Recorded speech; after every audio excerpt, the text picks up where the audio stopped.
Okay, so last episode I made a comment about knowing what it was like to be trampled. You did. And one of our listeners asked if I could further explain on that fact. Yeah, because when you hear, oh, I got trampled, there's a lot of things that could have happened. Were you, in The Lion King, trampled by a stampede of wildebeests? Yes, classic. So I thought I'll explain. I owe the listeners at least that. The year was 1999. Do you know that was the year? No. The year was 2001. No. Probably was 99. Okay. Or 2000. The year was 1999. Sure, we can put it that. I was in the heights of my t-ball career in that youth Little League. Yes. Local recreational sports club. And I was a t-ball champion. You were not a t-ball champion. I was not. I was a t-ball champion. You were. So I am on first base, and who's at first? My teammate hits the ball, and naturally, in any children's youth sports, wherever the ball goes, the horde mass of children goes as well. The stampede. Yes. And so the ball rolled right into the path of where I was running to second base. And naturally, I was swarmed by probably 10 kids. I can't confirm that for you, but it was several kids. In t-ball, they just put like 30 kids in the field. Like, they don't have positions. They just put everyone out in the field. We have positions. Yeah, but there was like the way too the outfield, they're kind of like wherever, just kind of stand here. And so, I'm running to second base, and all of a sudden, I am swarmed by these children. I am on the ground, and at some point, I am trampled by these children. Yes. The area clears, and I'm still laying on said ground. Our coach, which I believe was one of my friends or neighbor's dad, because that's usually how it worked with, the local sports, had to come out and pick me up and carry me off the field as I was bleeding from both knees and crying. And, took me off and got cleaned up nice and nice and well for the picture day. Of course, picture day had to happen that day. So in my picture, I'm rocking the some sort of cartoon Band-Aids all over my knees. Yes. Fast forward maybe 15 years, I had to get x-rays for something. And this doctor's like, oh, do you know you have a staple in your knee? And I was like, no, I was not aware of that. I just had a random staple in my knee. Not like a medical staple, like an actual, just like a staple in a piece of paper was in my knee. And I believe that this staple was put in there when I was trampled on the field. Probably a rusty, tetanus-filled staple made its way into my knee. It's good that you didn't get lockjaw. Yeah, that's true. And so that was the time I got trampled as a 4-year-old. What a time it was. Yeah, it was very traumatic at the time. Very traumatic. But made it through. Turned out stronger, and now I have a staple in my knee. So that's... Souvenir. Yeah, a little souvenir to go with. So I asked the doctor if I should get it taken out, and he's like, nah, it's fine. Yeah, because it was underneath your kneecap. Yeah, it's just under my kneecap. Yeah. Just chilling in there. So. Hanging out. Just hanging out. It's an extra little bit of metal. You're like Iron Man. I am like Iron Man.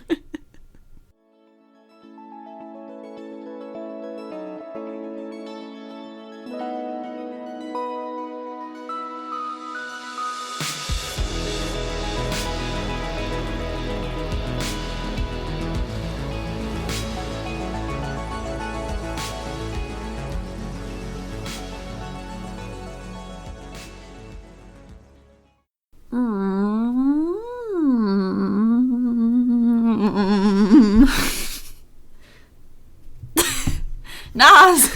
And we gotta boost some Nas. God. Did you not like that? No, I did not like that at all. Okay. Welcome. This is Research Rank Repeat. This is Hannah. This is Alyssa. And we are back at it with the continuation of our Fast and the Furious discussion. We will continue with our next movie. We're in the home stretch. We are. The last lap, one might say. The white flag, yellow flag, checkered flag. It's not NASCAR, so it doesn't really matter. Yeah. That's my racing knowledge. I don't know. Quarter mile. The last quarter mile. We're living our life a quarter mile at a time, Hannah.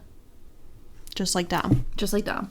So, our next movie is Fast 7, which is the 7th movie in the franchise. It's released in 2015. It's rated PG-13 and has a runtime of 2 hours and 20 minutes.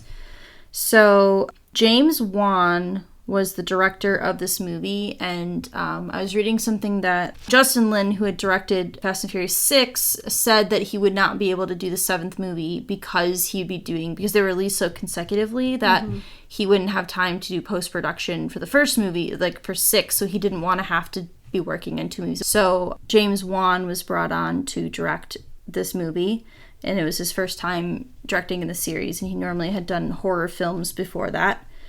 And this is the final appearance of Paul Walker in the franchise because he, unfortunately, if you are not aware, died in a car accident during production of this film. So it ended up being delayed, and they had to reshoot some scenes and rework some things because clearly that impacted the story. And so I don't want to say part of the reason this movie has the amount of money it got was due to that, but I feel like that generated a lot of audience because even everyone knew about this. Like, I knew about the end scene and the CGI, you know, how they had to have his brothers for facial recognition stuff. Right. Like, I feel like that just was, like, in the news. Even if you didn't watch the franchises, you knew about this thing and about, you know, what had happened. Like the See You Again, like the music video song. like blew up after the movie and all that came out. Right. So this movie had the highest opening of all time when it came out in 2015. It grossed $397 million its opening weekend. It ended up grossing $1.5 billion worldwide, which is still the highest grossing movie of the franchise. And it was, at the time, the 4th highest grossing film of all time, like in 2015. It was nominated for a Golden Globe for Best Original Song for See You Again. Did not win, but was nominated. Only 10% of the action of this movie was CGI. They did all the stunts, like the planes jump, the cars jumping at the plane, they did that. They filmed 2 separate entities, like they had the cars coming out of the plane as one thing, and then they also had the landing as a separate thing. But they had stuntmen in the cars, they had, you know, skydivers with cameras on, you know, their helmet, capturing things. Like, they said that they had 70% of the cars they put out of the plane landed, and 30% did not land properly, but they got enough that they were able to work with it. The bus stunt was also real. The one where Paul Walker runs up the bus and jumps off the cliff, although a stuntman is doing it, not Paul Walker. And so they used 340 cars for this movie. 230 were destroyed. And it had a 82% on Rotten Tomatoes and a 67 out of 100 on Metacritic. So now let me get to my summary. It's been a long day. Han's dead. And they'll tell you all about it when they see you again 2 movies later. This movie will push the limits of how sad a movie centered on cars can make you feel. Heists, crazy shit, and surprise Kurt Russell await you. Yeah, I mean, I think this movie is what the last movie was trying to accomplish. Yeah. This movie really feels like has a finality to it. And not just because of Paul Walker, but also just the way it's, like, structured and the way it ends. Like, it really feels like this could have been the end of the franchise. It was supposed to be the end. Right. They had planned on this being the end, which is why kind of the last scene feels more like a wrap-up. But they love that money. Love that dough. I will just say, because we talked about the first movie, how atrocious it was. I very much appreciated the sound mixing in this movie. Yeah. We didn't have to adjust the volume one time. Nope. And it went from, you could hear, you know, talking scenes perfectly to really loud action scenes and not having to adjust it. I also think that I was kind of bummed because with Gal gone and Mia not totally being in it a ton, you basically are just down to Letty again. You get Ramsey. Yeah, that's true. Well, she comes in like halfway through? Yeah, although she's not like a car person, Right. She's more of like the hacker. And you don't really get to see her more until like the next. Right. You know what I mean? Yeah. Like she's not super involved in it. So that was a little bit like, not great to me. This though very much was like the emotional movie. Like a lot of characters had very emotional scenes, moments, and like I felt like it was very much like pouring a lot of emotion behind these characters. You don't necessarily get to see that a lot. Yeah, we both teared up watching this. Yeah. Yeah. I was like, I didn't even think I was going to be sad, but then I just was. Just knowing that the franchise continues and that he can't be part of it, I guess that's kind of hard. And there was that end scene, I think, was filmed differently where they're all kind of at the beach, and it really feels like you can tell the actors are... It felt real. Yeah. You just kind of felt like the sense of loss. Yeah. And, especially Dom's scene, like, at the end. Like, yeah. I mean, regardless how you feel about Paul Walker, like, he's... Right. had some problematic things in the past. Yeah. Like... But it's so much different when a character dies in a movie and just the character dies as opposed to the actual actor. Because in this, his character doesn't actually die. Yeah. You know what I mean? Right. He just kind of leaves the life. They write him off, essentially. Right. I don't know. At times, this movie was a little bit slow for me. Yeah. But I also think that... Jason Statham, Shaw, is very compelling. Good villain. Like, he's a good villain. I really appreciated him as a villain. A lot better than his brother was in the last movie. Yes, I agreed. Can we also talk... I cannot even begin to explain how ridiculous it is that they were expecting us to be able to believe that this movie takes place after Tokyo Drift. It's 2015. Tokyo Drift aired in 2006. It's been 11 years, and you are telling me that I'm supposed to believe Sean is a high schooler? That man is a high schooler? He looks like he's 40. He looks like a full-grown adult. I don't understand. I mean, I get why the scene's there. And also cool that they brought the actor back to play Sean, you know, since Tokyo Drift kind of was just its own world for a long time, with the exception of Han, who, you know, because everyone loves Han. So I get that. But I was like, oh, no. I also didn't want to see a Han funeral. I was like, I don't want this. That was sad. I liked the racehorse throwback. Yeah. To the first movie. Yeah. You know.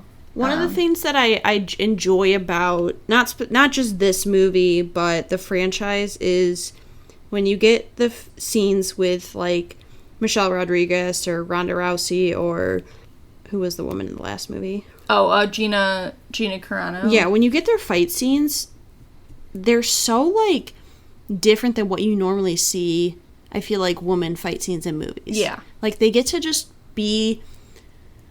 Beat the shit out of each other. Yeah. And it's not, like, pretty. It's not, like, trying to be, like, anything. It's just, like, them fighting. And I love to see that. I like that they don't, like, play it off. You know what I mean? Like, sometimes Hollywood has that tendency to do that. So I do enjoy that. The parachuting from the plane was over the top, but, like, cool that they could actually do that, you know?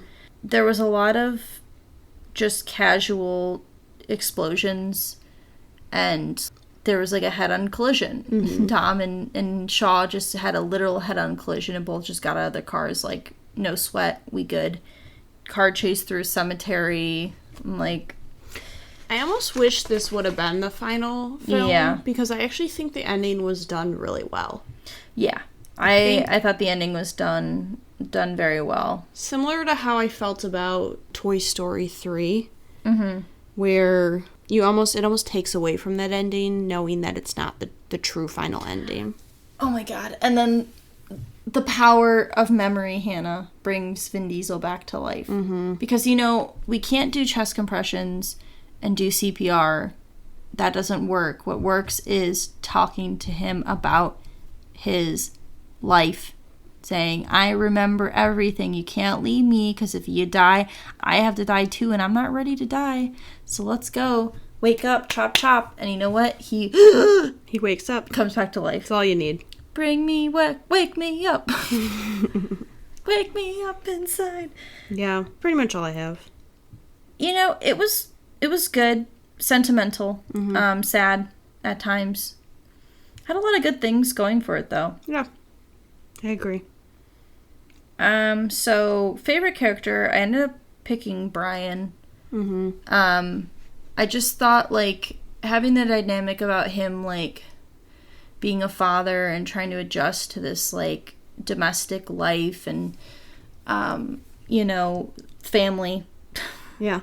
While also still doing, like, the crazy shit, you know, because he was, like, an FBI agent and also, you know, a fugitive and, all, you know, the adrenaline of all that. So I thought the dynamic worked really well. Yeah, I felt like I had to pick Brian. Yeah. You know? Right. But it is interesting to see, because this is the first time we really get to see him in a different role. Yeah. And it's almost like the stakes have changed for him now, because he has other people to think about. So my favorite scene, I just thought the end scene, because I thought it was well done. Just, like, the whole prolonged, you know, like, them driving next to each other and splitting off, and the little beach scene where they're all kind of just, like, watching him and Mia, and, like, Jack just kind of, like, you know. I thought it was well done, so I liked that. Yeah, I think I'd have to agree. I think there was a moment right on the beach where Vin Diesel, like, gets up and he, like, turns and he starts to talk, like, do a monologue over. Like, I got, like, chills almost, which I can't say I've gotten chills many times in this franchise. So that for me was a win. I don't know that I had a favorite line. I have two. One is, of course, a Vin Diesel line. Hannah, it's time to unleash the beast. Absolutely ridiculous. And then my other favorite line is a quote from you, where there's a part where Shaw and Dom are fighting with, like, giant wrenches and crowbars, and Hannah just said, there's too much testosterone in this movie. And I thought that was a great quote, so I wrote that down as well. This movie, like, made me realize, like, how much I just hate being around masculine energy sometimes. There was too much. There was a lot of I couldn't. Toxic testosterone masculine energy in this movie. It was just too much. So my favorite car was during the skydiving scene. It was Michelle Rodriguez's car. It was green and black. Yep. And I think it was a Dodge Charger. 2011 Dodge Challenger SRT. Oh, Challenger, yes. Yeah, it's the lime green car. Yeah. Yeah, Letty's car. That was mine as well. I also liked there was the red and black car from Abu Dhabi was pretty cool too. Yeah. But I think the Prince's car. Yeah. Yeah, I liked that one as well. Yeah, that car was like, I was reading, I didn't include it in my background, but I was reading that car is like several $1 million, but they created a less expensive version to destroy because, you know, that car goes through 3 buildings and then gets crushed on the ground. Yep. All right. Now we are on to the 8th movie in the franchise. The Fate of the Furious. The Fate of the Furious. Yeah, 8. The Fate. The Fate. Yeah, because originally I think it was supposed to be called Furious 8 or when I was doing the research, but they decided to call it The Fate of the Furious, which I'm glad because some of these titles can get a bit repetitive. Yeah. So this movie came out in 2017. It was rated PG-13 and it was 2 hours and 29 minutes. It's 67% on Rotten Tomatoes, 56% on Metacritic, and it was directed by Gary Gray, so not the director from the... Justin Lin. Yeah. Yeah. Yep. When we were watching this movie, I said something about I wonder what the budget was because there's so many stunts, there's so many famous people in it, like you have to imagine the budget was pretty big.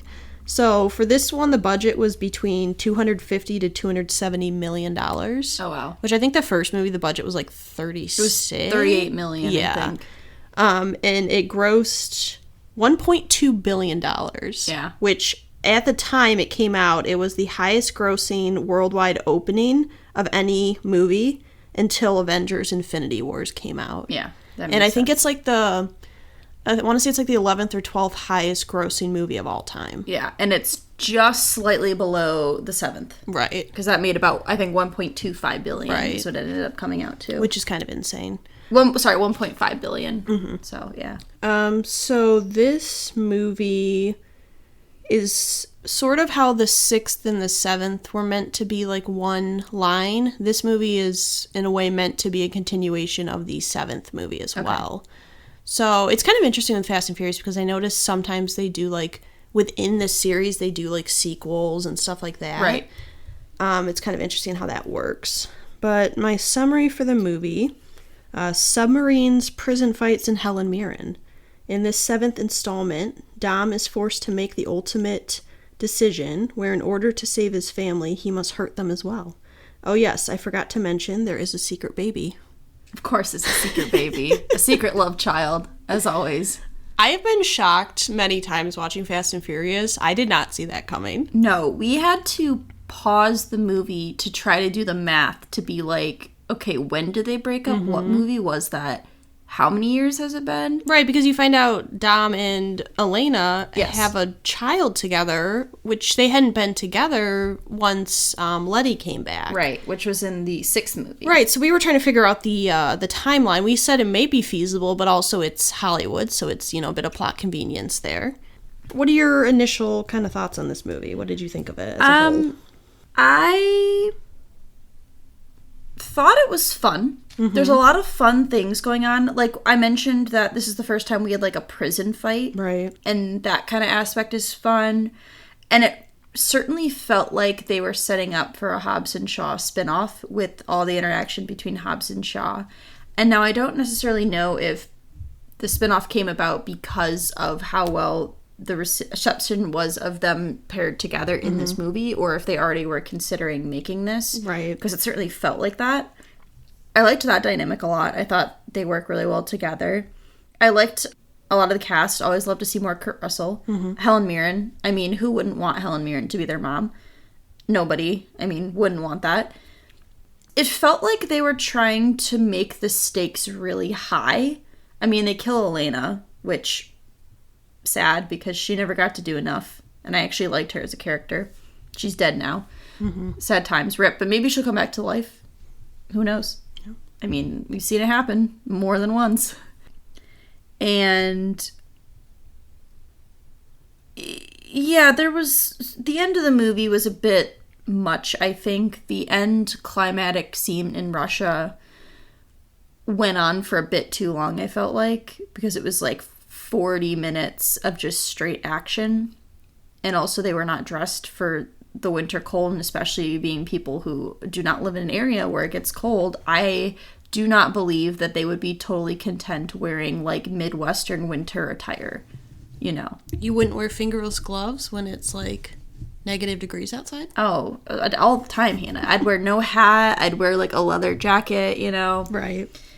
Totally is what I would wear in negative degrees, so. Yeah, I mean, I agree with you about this movie. I think it's a lot of fun. I think it's basically the whole concept of what happens when you're forced to make the like most important decision in your life. Like, Dom essentially is forced to choose between his family members, which for him is probably his worst case scenario. Right. And I think what's interesting about this movie and about this franchise as a whole is, like, even with all like the batshit crazy stunts and like everything, like, at the core of these movies, it really is about, like, the relationships and these characters and, like, what lengths you would go to for the people you love. Right. And it's kind of in a way that's nice. But I mean, the whole submarine thing was just insane. It was over the top. Right. I understand, because I think it's hard with these movies because they're constantly trying to top what they've done in the movie before. Yeah. In order to not have it be the same movie over and over again, I get that they have to, like, evolve and stuff, but I think at times it brings down the movie as a whole. Also, we'll get to it in the next movie, but I think we were talking about this when we watched it. We were not happy with how they were trying to make Shaw this, like, kind of sympathetic, like, anti-hero. And I'm like, you killed Han. I have no sympathy for you. I can't like you. I'm sorry. Like, we'll get to it in the next movie. The fact that I understand Dom because Shaw essentially saved his son's life. Yeah. And so I can understand him maybe not liking him, but at least being able to say, like, hey, the fact that you saved my son's life. But it's like, he was, at that point, we think he's responsible for Han's death, and so does the rest of the group. And so the fact that they're so willing to just, forget that and move on doesn't really fit in with their character ties, I don't think. Like, I really liked Helen Mirren, like you said, in this movie. There were certain aspects I liked. I also felt like, though, at times it felt disjointed. Yeah. Because they had so many different groups of people kind of doing their own thing. And I guess it somewhat comes together in the end, but it did feel a bit disjointed at times. Yeah.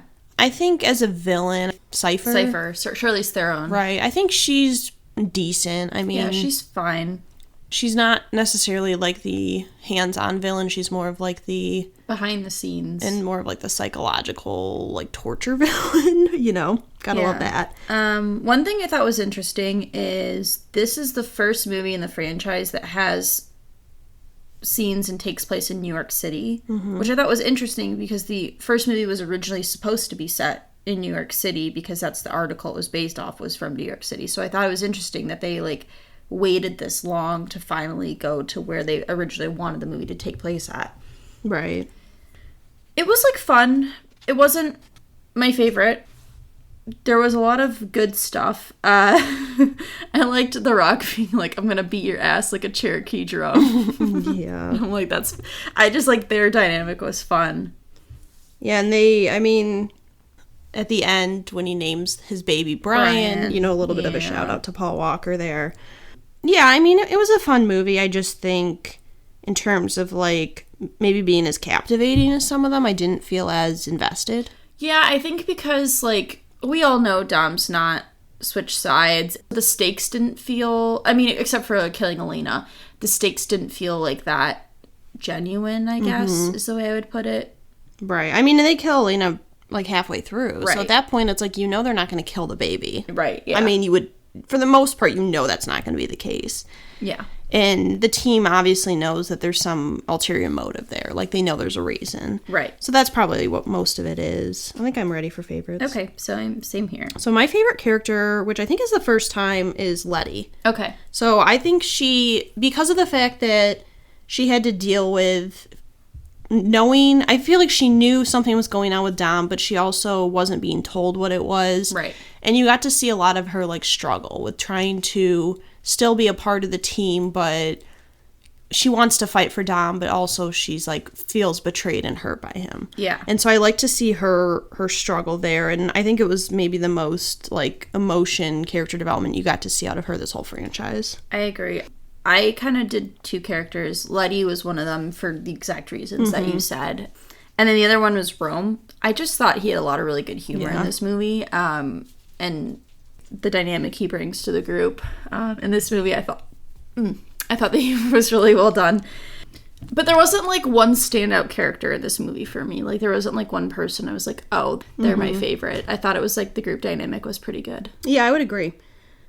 So I think my favorite scene is when they're talking about the top 10 most wanted list. Yes. And Roman finds out he's number 11. Yes. And he goes, what numbers are they? And, like, Ramsey's ahead of him, and, like, they're all listed except for him, and he's so, like, offended by the fact that he didn't make the top 10. I really liked that scene a lot as well. I thought it was really funny. My favorite scene, I really liked the part where Shaw was rescuing Dom's son. And he just, like, puts the little headphones on him, and he's just holding the baby, killing people in this plane. I was like, it was very entertaining. I liked that. I think my favorite line was Helen Mirren. So they're talking about, it was called God's Eye. God's Eye. It's like a hacking device. Yeah, a hacking device. And she's like, Devil's Bumhole, or whatever it's called. That was my favorite line as well. She's like, it's called the Devil's Bumhole, or something like that. I was like, I never thought I'd hear Helen Mirren say that. I know. So that's I great. loved it.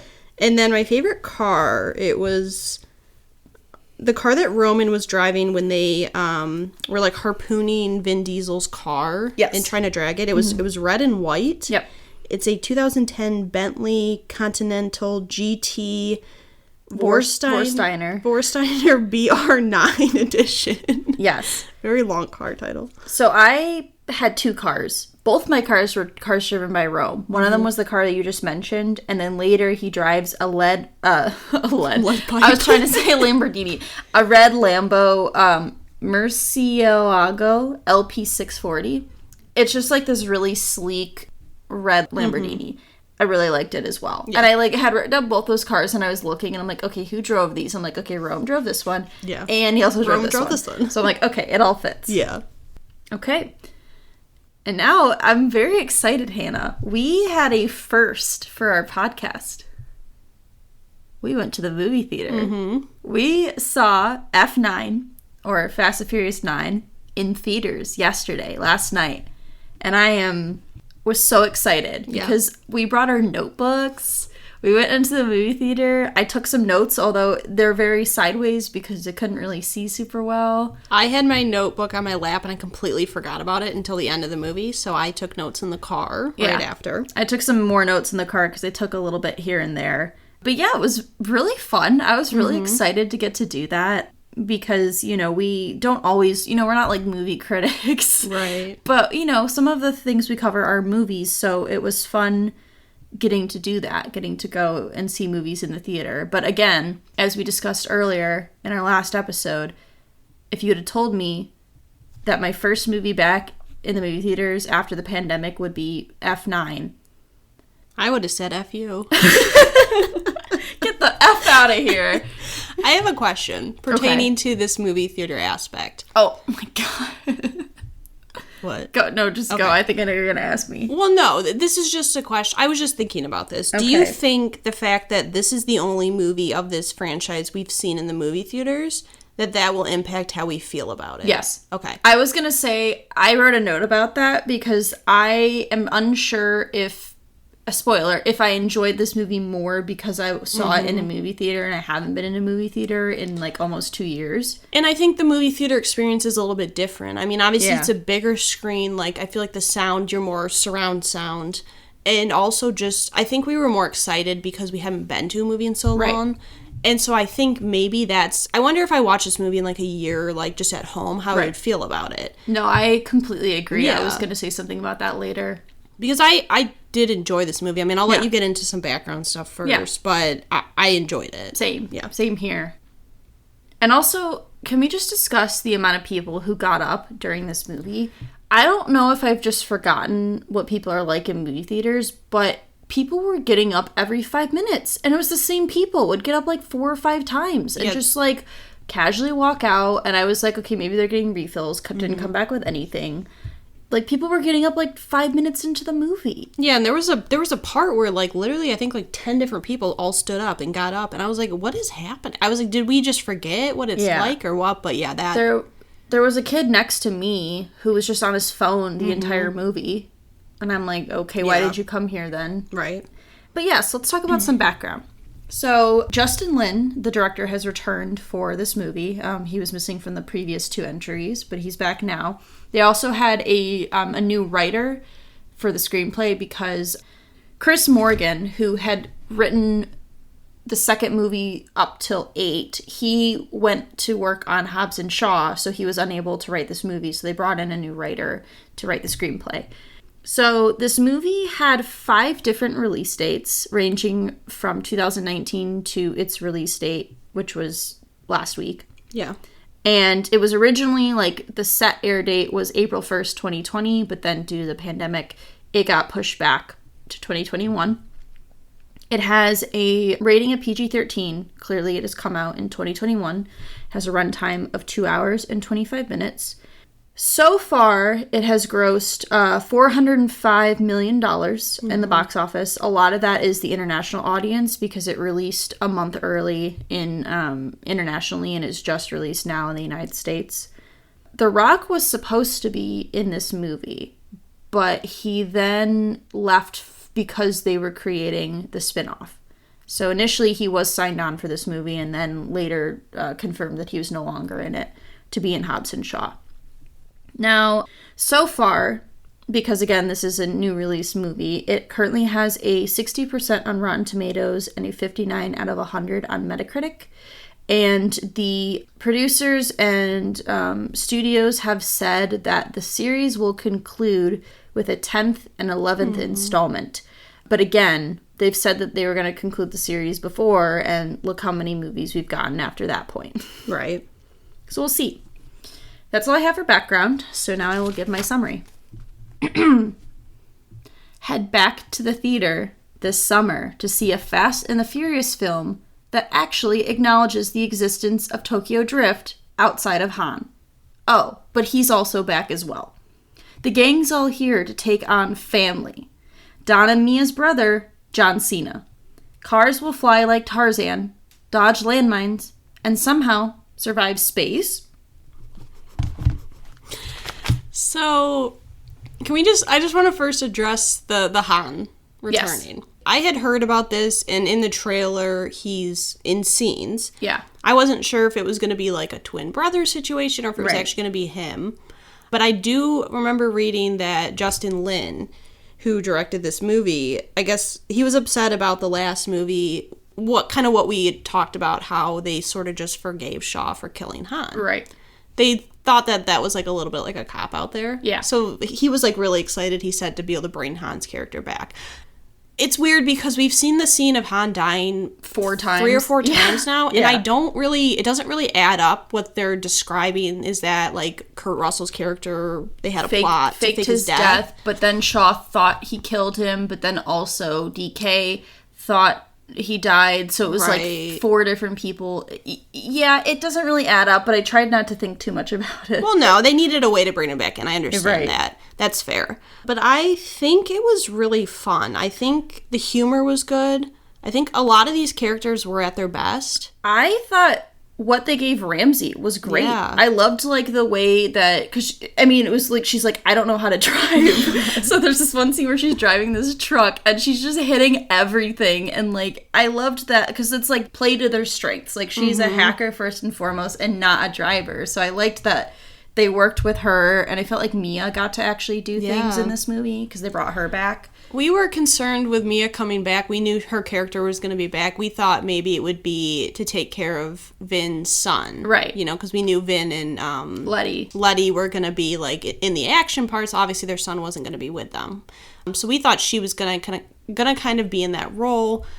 But she actually got to do, like, I love the fight scene where her and Letty and Elle were fighting inside that apartment in Tokyo. Like, they got to do, like, really cool fight sequences. I like to see Mia, like, in the cars doing those action sequences. Again, Letty gets the shit kicked out of her. Right. You know, classic Letty. Classic Letty. But I agree. I think, you know, Rome and Taj being up in space, like, that stuff was all golden. I mean, the space thing was... Oh, so ridiculous. You know, but it was a fun way to bring back Bow Wow. Yeah, to bring back Twinkie. They brought back 3 cast members from Tokyo Drift. They brought back Sean, Twinkie, and I can't remember his name, but he was, like, involved, like, the mechanics of, like, the cars.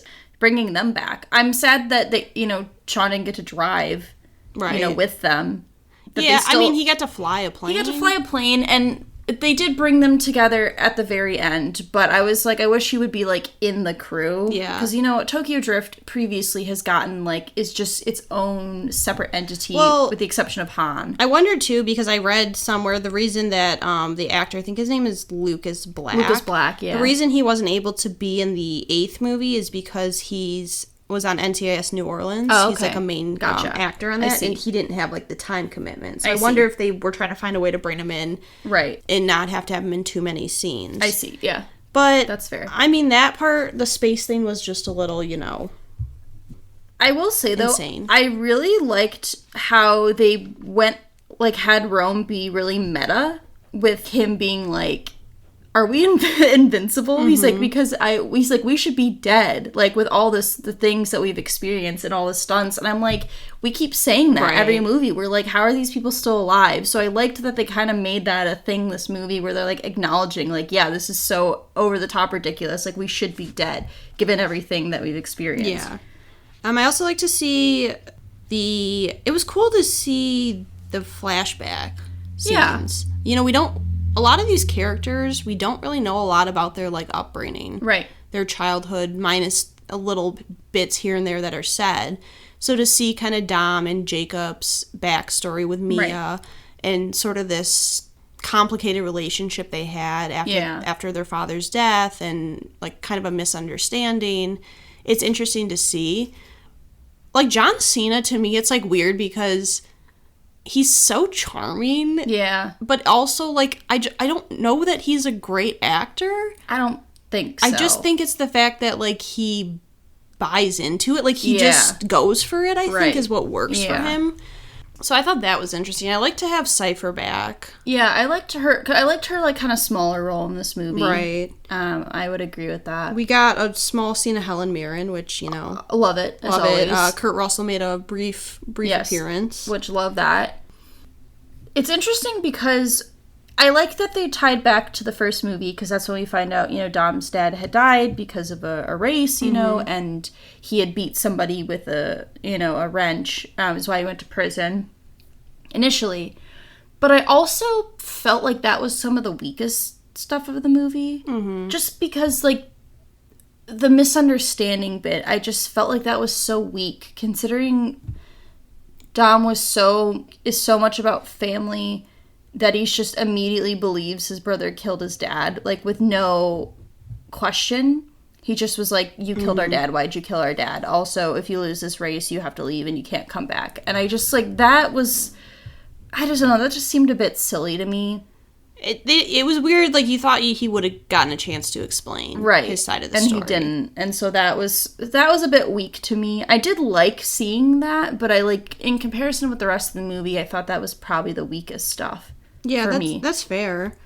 I think both of us, with the last, like, 5 minutes, we both teared up a couple times. I teared up when Han appeared at the thing and hugged, like, Rome and Taj and them, and I was like, oh, my heart, and I teared up a little bit. For me, it was the end scene where Sean and Han, because I completely forgot. I was like, too, they were in the movie together. Because, like, they saw them, like, he hugged them as well. Yeah, that got me, too. And then when they left this open seat for Brian, and they're like, the car pulled into the driveway, they're like, oh, he'll be here soon. Like, that a little bit. You know, here's what I'll say is I thought that I was not going to enjoy this movie as much as I did. I agree. I thought it was going to be way over the top. I thought it was going to be, like, too much. But I think what I enjoyed was that I think the characters are strong enough to make it enjoyable, even if some of the, like, action and writing's not as strong. Right. Like, I thought the use of the magnet stuff, like, was a fun way to make it not insane. Because, you know, we got to the point where, like, I was reading somebody's review of the movie, and they're like, the first action scene with, like, the landmines and the swinging over, Tarzan swinging over a cliffside, they're like, that's, like, what the climax would have been in, like, the 4th or 5th movie. Right. And we're already starting with that. Yeah. And so I liked that they kind of were more ingenuity, like, the ingenuity involved in having these, like, electromagnets being, like, using that to cause, like a scene, you know? So I thought, like, the set pieces were pretty fun and not, like, insanely over the top. I mean, the space thing was, like, I was like, all right, sure. Yeah, this but is fine. I did like that the final, like, scene went back to, like, driving and went back to, like, more, like, car tricks. Right, yeah. In a way, like, it felt more like an homage to the original movies. Yeah, plus we got, like, a Han style car again, which I was like, yes. So, like, bring back orange and black. I love it. But I mean, it'd be interesting. I think I want to watch this movie again in, like, a year. Yeah. Just to kind of see if maybe the hype and, like, maybe the fact that I got to go to a movie theater for the first time kind of clouded my vision a bit. Yeah, I kind of think that might be part of it. Yeah, I wrote a note that I was like, I can't tell if I like this movie more just because I'm seeing it in the movie theater and that whole thing, or if I actually do really like this movie. Right. Yeah, let's do favorites. All right. So, I think my favorite character was probably Ramsey in this movie. I had a hard time because I liked Mia in this movie. Obviously, Han coming back. Yeah. But I think Ramsey, like, we never really get to see her do anything but hacking. Yeah. And so to get to see her out of her, become uncomfortable and be out of her element, it was cool to see. And I think she, like, was a big part of, like, why this movie worked for me. Yeah, I agreed. I picked Han and Ramsey. I did the both of them. Because I really like the actress. I think her name's Natalie Emmanuel. From Game of Thrones. From Game of Thrones. I just like her as an actress in general. So it's fun getting to see her be in, like, this kind of role. for the same things you said and what I said earlier about her seeing her, like, being terrible at driving. And then Han as well, just because he came back and he had, like, really great scenes with characters and getting to see him Tokyo drift. Like, he got to have that drifting scene, and I was like, yes! Because, you know, like, they just kind of, like, dropped that whole thing. Right. The drifting bit kind of just, like, stopped. So I'm glad he got, like, one, like, very specific, like, here's your drift in the, you know, like, a similar orange and black car to his one from Tokyo Drift. Yeah. I think this movie I wanted to go with, like, a humor scene just because I felt like I could have picked an emotional scene. There were a lot of them. Yeah. But it was Ramsey when she was trying to drive. Yeah. And she was like, you know, this car pulls up in front of her and she goes, that wasn't my fault. And then she hits another car. She goes, okay, that one was my fault. Yeah. Like, I really liked the scene with Helen Mirren where she was driving. She was like, will you drive my getaway car for me? And he's like, no, I'll be a passenger though. And just like her driving away and having that discussion. I thought that was really fun. so favorite line, I don't think I got it exactly right because I you know, didn't write it in person, but they were talking about like Star Wars characters. Oh yeah. And he's like, I'm like Han Solo. She's like, no, you're like Yoda. Yeah. And then she's like, basically you're like a puppet with a hand up its ass. Yeah. And I was like, yes. I don't know the exact one either, but they're in Edinburgh and they're trying to like look at people and like Rome's like, it's like, look at all these people. She's like, these two women are dressed up like George Washington with the white wigs on.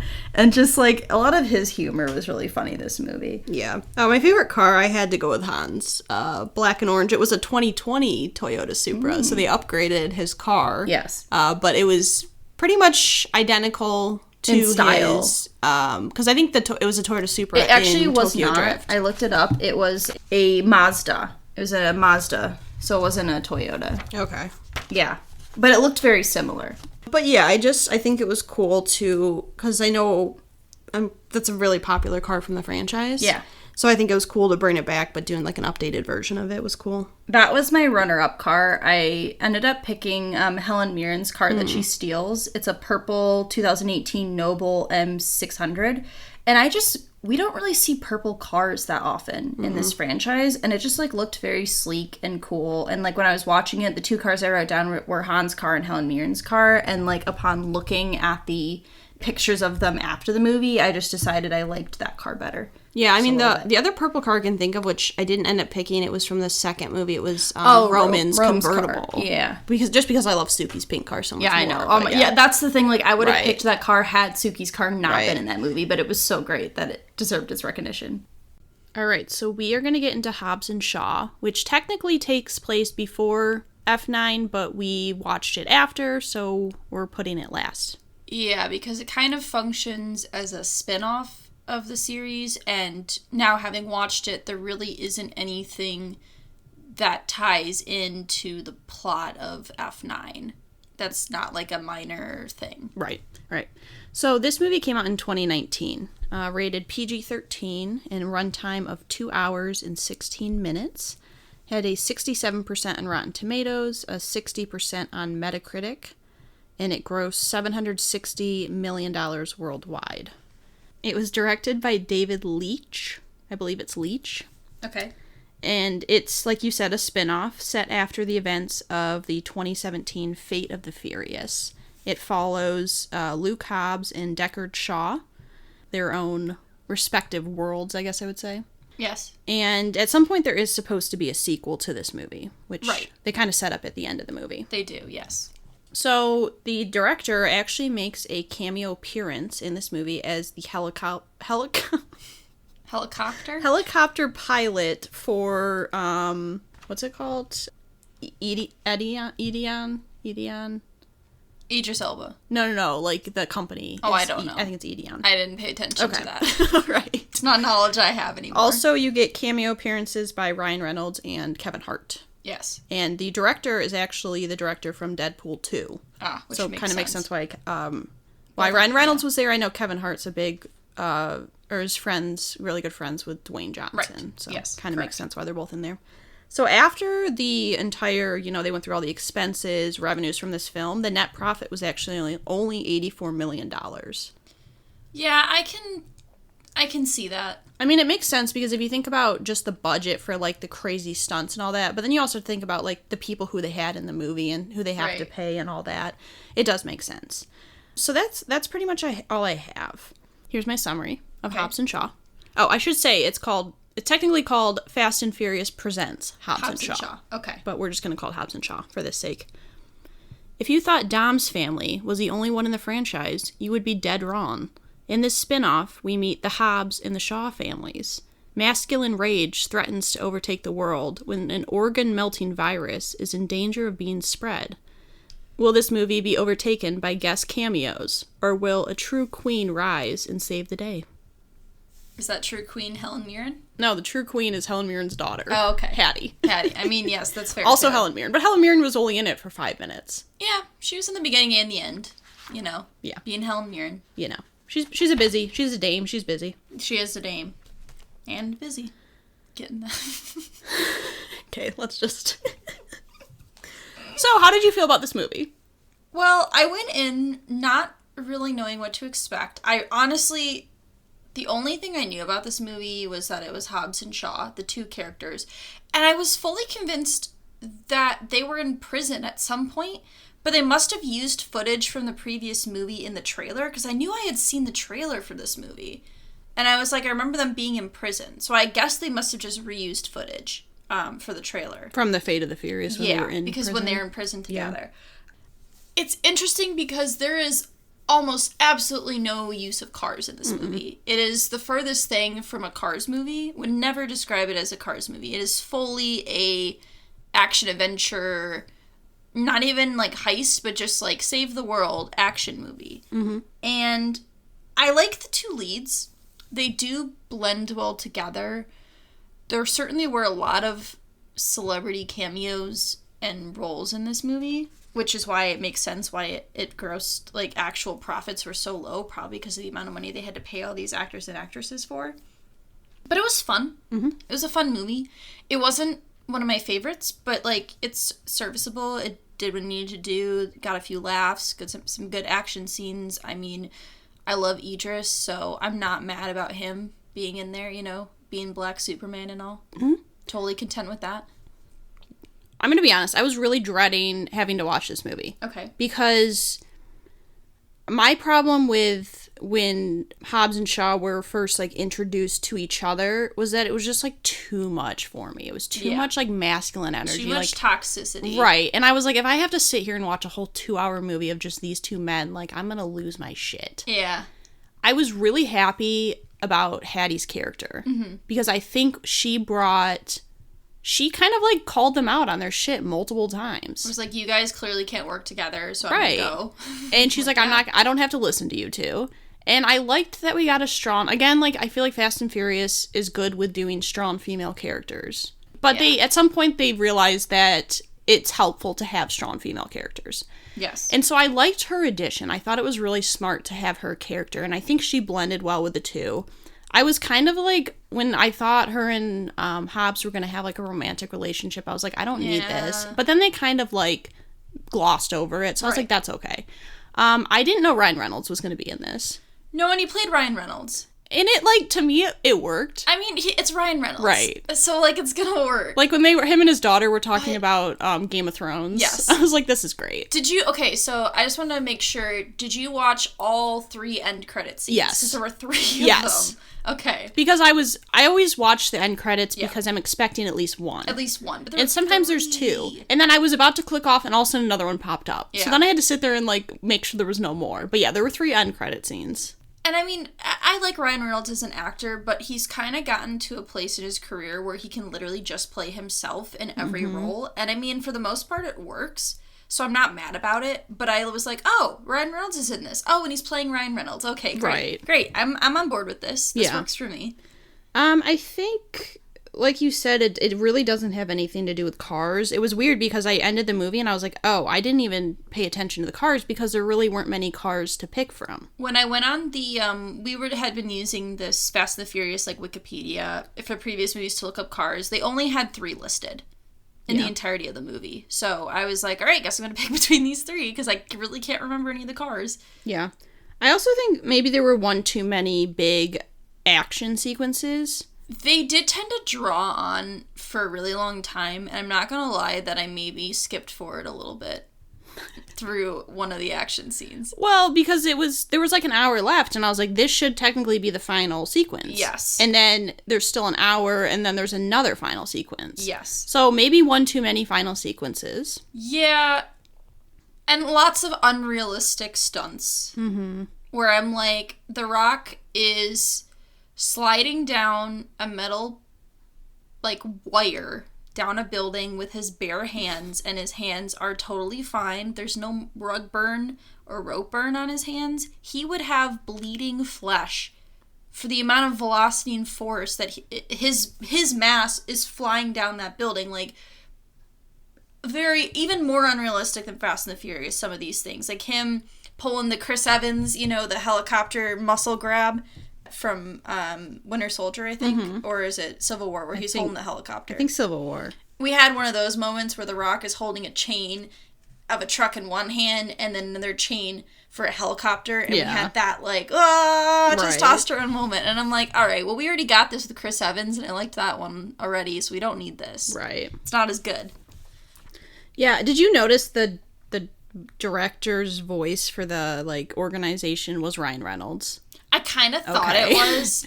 I was, like, trying to figure out, I'm like, it has to be one of these people. Yeah. And also, because to Hobbs, he's like, you know me, but, or you'll remember me, or you don't know who I am, but you remember me. Something like that. And I was like, well, probably is Ryan Reynolds. Yeah. Well, because I read originally, the role was supposed to be for Keanu Reeves. Oh. And okay. it ended up they just used Ryan Reynolds since he was already in the film. I see. Okay. So, yeah, I mean, I don't know. It was okay movie. It's obviously... It's hard to compare this one with the rest of the franchise. Because it's so different. Because it's such a different movie. I agree. It made it harder to rank for me, I think. I had a really hard time ranking this one because I didn't dislike it, but I just, like, had a hard time figuring out where to put it within the movies because of the nature of the films. I just was having a really difficult time. But yeah, it was entertaining. Yeah. I will say this maybe had some of the best, like, comedic writing. Yeah. This movie. Like, specifically written comedy. Which, certainly there's comedy in the other movies, but writing-wise, I think it was probably the strongest in general. So that was nice. It makes sense because I think this director, I think this is the only Fast and the Furious thing he's done. And he's from Deadpool, which it kind of has that comedy writing, and too. And that dry So I think humor. it works in this movie. I know I had said, I had seen in my research for F9 that the writer who had done the second Fast and Furious through 8 wrote this movie. Right. Because he did not write F9 because he was working on Hobbs and Shaw. So he was involved with this as well. So I wonder if just, like, the director-writer combo worked out together. Well. Yeah. Yeah. All right, you ready to get into favorites? Yep. Who's your favorite character? I wasn't really sure who to pick. I liked Hattie, but I just ended up picking Hobbs because I feel like the story is more about him because you get him, like, going back home to his family and, family, very important. Family. I liked a lot of his, like, lines and stuff, so I ended up picking him. Yeah, I went with Hattie just because I appreciate what she brought to the film, and I liked how she just kind of was like, I don't need this shit, like, I'm gonna do it on my own, and, like, a strong, independent woman character. Right. So my favorite scene, I really liked the comedic bit where they both pick a door to go through. One has, like, one huge guy, and the other had a bunch of guys, and they're just, like, both on each side of the door, and then they're trying to, like, do the face sensor, and it was just, like, a lot of good comedic timing, like, with the action. So I thought it was really fun. Yeah, I like that as well. I actually picked the scene where Ryan Reynolds first shows up, just because I thought it kind of surprised me because I wasn't expecting that, and just him talking with Hobbs' daughter and just being like talking about Game of Thrones and everything like that. I just thought it was a nice like pause in the movie from, like, all, like, the action and like the seriousness. It was nice to have a little comedic moment like that. I agree. So for my favorite line, I don't have the first bit written down, and then I couldn't find this quote online, so I'm just kind of ad-libbing for the first part, but it's when Shaw is talking to the CIA agent, and he's like, you know what, CIA and baseball have in common, something like that. And the CIA agent says, "People cheer when you hit them with a bat." I was like, I'm like, that was good. I wrote it that little end bit down because that made me laugh, and I'm like, oh, I liked that line. It was funny. Yeah, mine was I think it was Hattie. Like Shaw and Hobbs were doing some like bullshit thing, and she's like, "I don't have time for your alpha male shit right now." Yeah. And I was like, that is me. Fair. Thank you, Hattie. Fair. So for favorite car, because there were so few, I just like hate monster truck big dick energy, but like small dick energy, so I couldn't pick the one monster truck that they had, you know. So I went with the 2007 McLaren 720S, which is a car that Shaw is driving. It's like a gray like sports car. I didn't really have a lot of options, so I just went with that one. Yeah, I picked the same exact one for Yeah. pretty much the same exact reason. Right. Yeah. So that's Hobbs and Shaw. Yeah.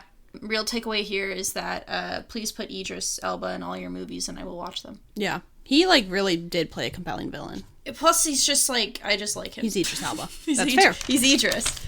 Yeah, Okay. that's just part of it. So we are going to get into our rankings now. Yeah. Now, I'm going to be completely honest. This is probably my least solid ranking of anything we've ever done because some of these movies blend together in my mind because they're so similar, and then because they change so much, I had a really hard time. Now, certainly there are, the end and the beginning are pretty solid, but in the middle, like, that could all change, depending on how I feel about it. I mean, it's also the first time I've seen a lot of these movies. Right. Like with a lot of our rankings, at least stuff I've seen more than one time, so it's easier to rank. But Right.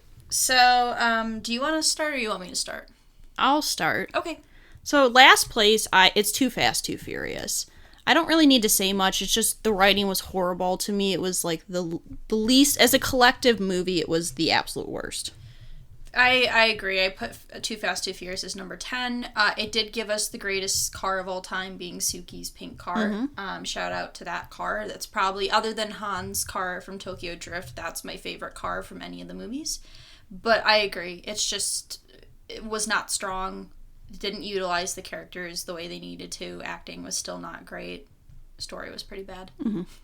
So number 9, I have Fast and Furious, technically the fourth movie.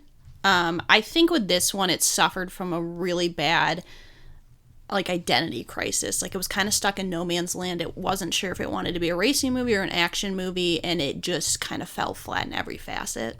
I had the same. I had Fast and Furious, the fourth movie, as my number 9. I agree. It was just, like, not great. There were a lot of issues with, like, pacing and, like you said, the identity. How they wanted to portray the story was not done super well, and it just wasn't as entertaining as some of the later ones would be in that kind of, like, heisty action-adventure movie. So it just doesn't rank very high for me. Number 8, I did Fast and Furious 6. To me, this one, I don't think it works as a movie on its own. It feels like a combo of number 5 and number 7, and when you watch it on your own, it just doesn't feel like a complete story, a complete movie. It just kind of leaves you like, okay, what I want more, and I need like a final wrap up, and you don't get that. I agreed to put Fast and Furious as the sixth one at number 8 for the exact same reasons. It didn't, like I said, I think I forgot who, like, the female, like, enemy was. I got them confused because I couldn't remember what movie it was in. I just, like, I feel like it really blends in and doesn't really have a distinct identity between 5 and 7, because I feel like 5 and 7 are very distinct movies for different reasons. It's sad because, like, that's, like, Letty's movie, and I feel like she didn't really ever get a ton to do. And so I'm like, sucks that it just, like, wasn't that great. So, yep. Number 7, I went with the Fate of the Furious, which I believe is number 8. It is number 8. Okay, so you probably also put that? Yep. Okay. So for me, this one was just way too chaotic with, like, the action sequences and the story, and I feel like the stakes weren't high enough in the sense that we all knew Dom wasn't actually against them. There was a reason, we all knew that.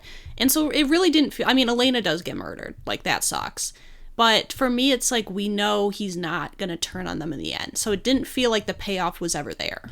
I agree. It just, like, was super chaotic, and it's like the, oh no, secret love child trope that I'm just like, it's the same thing with, like, the amnesia trope, where I'm like, okay, no, I don't need this. And, like, that end action scene took place for way too long when they're in Russia. Like, that was, like, the last hour of the movie was that end scene, and the submarine aspect was just okay. Yeah, it was fine, but it just, I feel like, was too chaotic and not believable. Like, believing that he's evil, them believing, like, they know he's not bad, and so just, like, the stakes in that sense weren't there. Yeah. So number 6, I went with Hobbs and Shaw. So I actually enjoyed this movie more than I thought I was going to enjoy it. I did like getting a strong character with Hattie, and obviously loved to see Helen Mirren and Ryan Reynolds. And I think this one, it's hard because it's, in terms of where it stands in, like, the franchise, it's not really comparable to any of the movies because it's so different. But I think it's just, like, an average movie on its own, which is why I kind of placed it, in the middle. Yep. Hobbs and Shaw. Average movie. It was okay. Had a hard time figuring out where to put it, but I feel like it's better than the more chaotic, not super put together movies, but I didn't think it was as good as some of the other Fast and the Furious main franchise movies, so I thought that, like, a middle pack was a good place to put it. Okay, so number 5, I have The Fast and the Furious. God damn it! Okay, this is getting a little creepy. I don't like it. Stop! I'm so worried that we're just going to have the same order. Okay, so the reason I put it... I'm going to put this out here first. The movie itself is not great. But it started the franchise. It's actually about street racing. That's really all it's about. You get to know the characters, and it's a fun movie. And if you don't take it too seriously, if you don't really focus on, like, the awful CGI when they're using the NOS, like, the writing's not great, and some of the acting's not great. We've talked about it. But I think in terms of it just, like, starting the franchise and being, like, nostalgic in that way, it works. Yep, I have The Fast and the Furious at number 5. Pretty much the same reasons. I think that you're right. It's not well written. There's certainly a lot of issues. Again, it was 2001, so there's a lot of, like, bad CGI and camera work and stuff like that. And the acting is not great, but it's fun, and it started the franchise, and it's the simplicity of it is nice with knowing how extreme and crazy it gets. It's like, sometimes it's nice just to have, like, a more simple story of stealing Panasonic DVD players. For those $200. Yep. So number 4, I have F9. Okay, so I might be a little bit biased because this is the only one that we've seen in theaters. But it's funny. I think it was a funny movie. Obviously, we got Han back, which was just a huge plus. And I thought, for the most part, all of the characters were well-written characters. Some of the story plot I had a little bit of trouble with, but I mean, I laughed more than I have in a lot of these movies, and I thought it was heartwarming, like, getting to see Han and Sean's reunion, like, all that I enjoyed. So if I had not seen F9 in theaters, I feel like I would have put it at number 4, but I ended up putting Fast 7 as my number 4 spot. I'll just say it up front. I think I'm totally biased and clouded on my judgment of F9 because the theater experience was so fun, just in general, that I feel like it made me think the movie is better than it actually is. But Fast 7, I think, is a good movie. It's got good action, good character dynamics and relationships, and, you've got the emotionalness of Paul Walker passing and having to find a way to change the ending, because they had to change the ending to fit that issue, considering he would not be able to be in any future movies. But I thought it was really well done, and I liked a lot of the stuff they did, but it's not my favorite of, like, the heist movies, I guess is how I'll put it. Okay, so number 3 I think it's Furious 7. Furious 7? I'm pretty sure. That's what I had written. I had written down Fast 7, but I might have just written it down wrong. Yeah, I wrote down Fast 7. Okay, I don't know. Sorry, Furious 7. I think it's Furious 7, because it's Fast 5. Oh, you're right. Okay, yeah. Anyways, regardless, so I put 7, and I agree with you. I think the ending was maybe my favorite ending of any of the movies. I really actually like Jason Statham as a villain. I think he might be my favorite of the whole franchise. I agree. And so I like to get him. That's where you get introduced to him as a character. I think a lot of the I think a lot of the things in that movie worked really well. And I think it's a bit of the emotional impact as well, kind of heightens that movie, I want to say. But in terms of a movie as a whole, I thought they did a good job, especially for a movie that late in a franchise. Yeah, so for number 3, I have F9 now.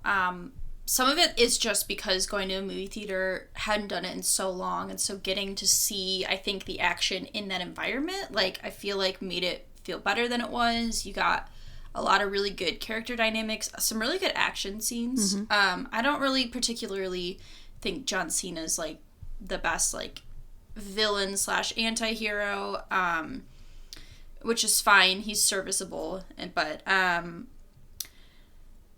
liked getting Han back. I liked that we brought Tokyo Drift back in. Like, it actually felt like it was important to the franchise. You know, you brought back Sean and Bow Wow and incorporated them in a way.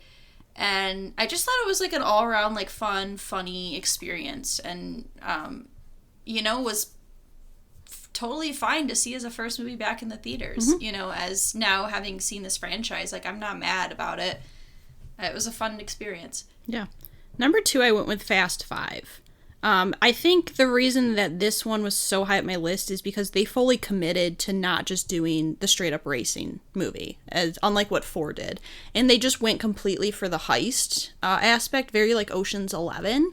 But I actually think it really worked in the way they did it. I think the reason this one to me stands out so much is because this is like the first of that new idea. And then obviously when you get to like 6, 7, like they kind of do the same thing, but this is the first time they really like pulled away from the racing and just were like, we're going to take this in a new direction. Because let's be honest, if they had made 9 movies, just all of them about racing, I think it would have been overdone.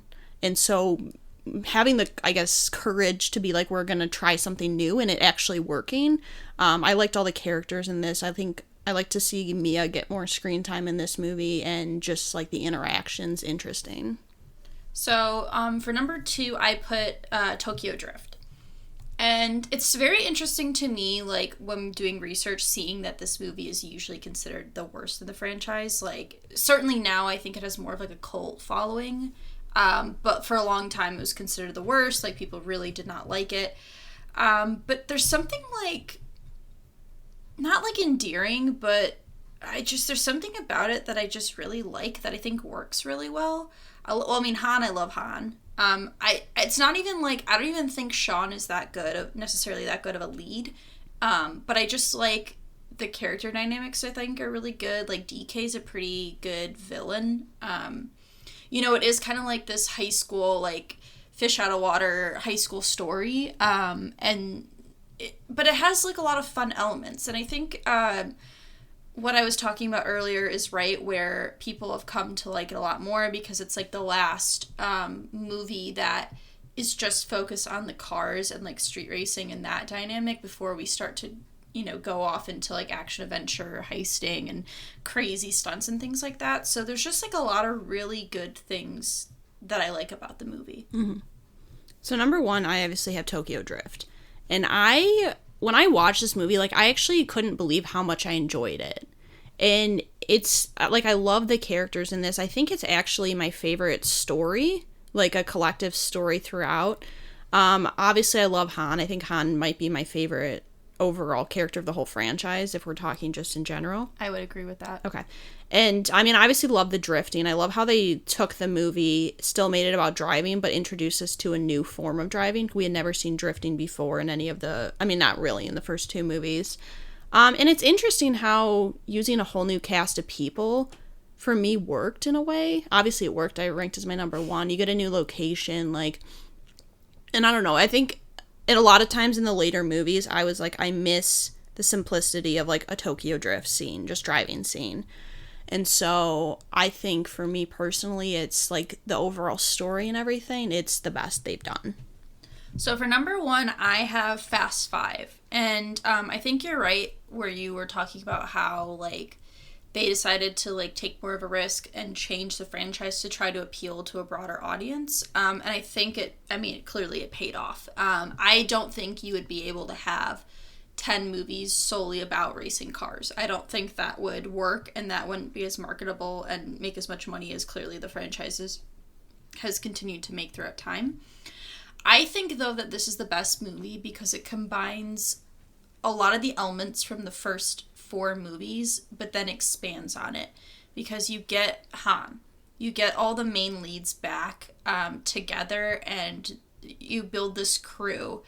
And just seeing all these people work together with these big budget, like, heist action scenes, but you still get the cars, you still get the good character dynamics. My one sad thing is that Letty's not in this movie because she's dead, in quotes, which really sucks because, like, could have really used her, I think.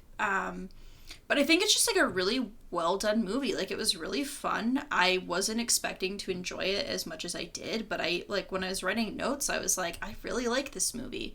Plus, this gives us the introduction to Hobbs, right? He's in this movie?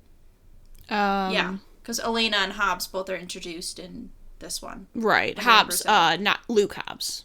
Or, sorry, yeah. Yeah. Hobbs. I'm thinking of Shaw. No, yeah. Hobbs. Yes. Although Shaw's also his brother. Right, his brother. That's why I got confused. But, no, he's in 6. Okay. Anyway, Hobbs. I'm getting confused. Yeah, Hobbs gets introduced as well, and it's just, like, it's a really well-done action adventure movie, but it has good comedy and has heart, and I really liked it, and I think it's a really good movie. Yeah. Yeah, I mean, I'm not totally shocked that I'm a little shocked that we were so matched up just because I was having such a hard time ranking them. Same here. The fact that we matched up until, like, halfway through was kind of interesting. Yeah. I'm not totally surprised about, like, the top, because I think when we were talking about them, we obviously were more excited about certain movies than others, yeah. So I'm not too surprised we had similar ones up near the top. But I think overall, like, I don't know, like, I like this franchise more than I was expecting to. Yeah, I didn't really know what to expect going in because we're not car people. We very limited experience, and this is, like, a big franchise for a lot of people. Like, a lot of people love these movies, and I understand why. There's a lot of good elements. There's a lot of things that different people can like and take away from it. But it was fun, It was a little hard when so many of the movies got to the point where they were so similar that everything just kind of blended together a bit in the middle there, and that was kind of hard to keep watching the same kind of thing over and over again with some variation. But overall, I enjoyed a lot of it. It was just kind of fun to get to, like, step out of, like, our comfort zone of things that we're familiar with, because we started this podcast with Pixar because we wanted a movie franchise that was in our comfort zone, that we were familiar with already, and that way we could look into it more in depth. Whereas, like, this one, essentially know nothing. Mm-hmm. So this is all coming at, like, a first look, impressions from us. So it's entirely possible that this could change over time. And we now have to be committed to watching the movies. So, I think there's, like, 3 movies scheduled to come out in the next 2 years, so... Yeah, so anytime a new movie comes out, expect a update episode. Yeah, we'll do the same thing that we've been doing for Pixar. Spoiler alert, we'll be doing our Luca mini-sode next week. Yes. Luca has come out for Pixar. Where we'll do, like, a little mini episode just covering the movie. So you can expect those in the future as the movies come out. And yeah, it's been fun. Yeah.